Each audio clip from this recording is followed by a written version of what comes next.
Did you know that you can use Bing's AI chatbot to verify ChatGPT's responses? Let's say I asked ChatGPT, what is the largest cat on Earth? And it gave me this response. Now, because there are no citations or sources, I can't really tell if ChatGPT's answer is actually correct. And sometimes ChatGPT just gives you the wrong answer because it was trained on data up to 2021 and it doesn't scrape the internet, which means it can't give you the most up-to-date responses. But now, Bing has its own chat function, which integrates ChatGPT, and it can actually look up the latest search results to answer your questions. This means we can use Bing to check ChatGPT's answers. Here is a template question that you can ask Bing.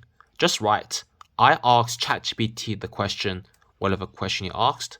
ChatGPT responded with whatever answer they responded. Verify ChatGPT's response. In this example, this is what I got. Bing said that ChatGPT's response is partially correct. The Siberian tiger is the largest wild cat on Earth, but not the largest living cat. Instead, that's the Hercules.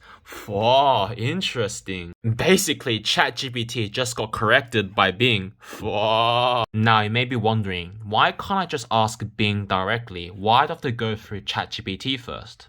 So when I asked Bing the exact same question, it didn't give me a direct response.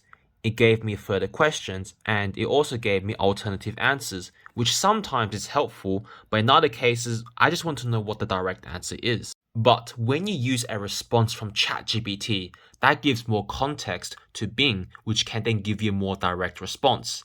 And it's also nice to have one AI verify another AI to give you more confidence in the AI's responses. Follow me for more simple AI tutorials.